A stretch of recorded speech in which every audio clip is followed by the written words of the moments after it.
बुजुर्गों ने कहा था कि हमारे जो मज़ारात होंगे उन पे आके तुम लकी रानी सर्कस लगा लेना। कहा किसी बुजुर्ग ने वहां आके मेले ठेले करना। बल्कि हमारे एक बड़े मोहतमिर आलिम है, उन्होंने एक बात सुनाई, वो मेरे दिल में बैठ गई। कहने लगे कि एक बहुत बड़े आलिम थे, तो उनका शागिर्द किसी आस्थाने पे मुरीद था। तो वो जब जाने लगा ना उर्स पे हाजिरी देने के लिए, तो वो उस्ताद साहब कहने लगे, बेटे वहाँ गैर शरई हरकतें होती हैं, तुमने क्या जाना है बुजुर्गों के दरबार पे, तुम रहने दो, ना जाओ। बच्चे ने जिद की कि नहीं, मेरे अब्बा जी का भी पीर खाना है, मेरे दादाजी का भी तो मैंने जाना है। तो उस्ताद साहब ने ना एक रुका लिख के दिया, फरमाने लगे, बेटे जब वहां पहुंचो ना बुजुर्गों की कब्र पे रख देना, पढ़ना नहीं, और वापस आना तो उठा के लाना। उन्होंने जवाब कह दिया। वो नौजवान कहता है कि मैं ना वो रुका लेके गया, अभी मैं रास्ते में ही था कि एक बाबा जी ना बड़े नौरानी चेहरे वाले दरख्त के नीचे बैठे हुए थे।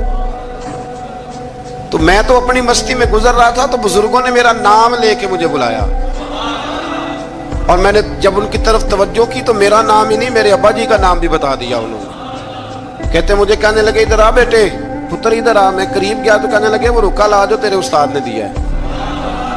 कहते मैं रोब इतना तारी हुआ कि मैं बोल ही कोई ना सका, रुका मैंने बाबा जी को दे दिया। कहने लगे, पुत्र उर्स पे जा, फारग होके ना वापस जाना, तो रुका मुझसे ले जाना।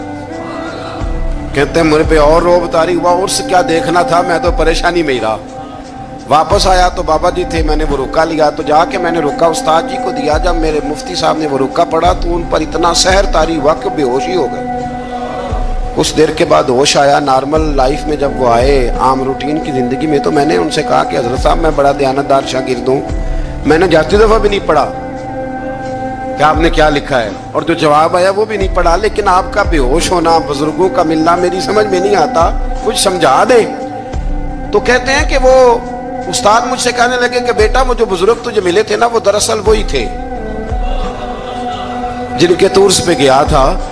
तो वो रुका उन्होंने इसलिए ले लिया। मैंने रुके पे लिखा था कि बाबा जी अगर आप इतने ही ताकत वाले हैं तो ये गैर शरई हरकतें होती हैं, तो आप रोकते क्यों नहीं। मैंने रुके पे लिखा था। तो कहते बाबा जी ने जवाब दिया है कि गैर शरई हरकतें होती हैं तो हम तो निकल के साइड पे बैठ जाते हैं। इसीलिए तो लोग कहते हैं दरबार पे गए थे तो जो दुआ मांगी है वो कबूल नहीं हुई। बाबा तो वहां था ही नहीं, वो तो साइड पे हो गया, वो तो थे ही नहीं, वो तो निकल आए कि तुम हमें तंग करते हो लिहाजा हम जा रहे हैं। फरमाया बुजुर्ग तो मजार छोड़ के चले जाते हैं इसलिए कि वो अल्लाह के रसूल की शरीयत के पूरे।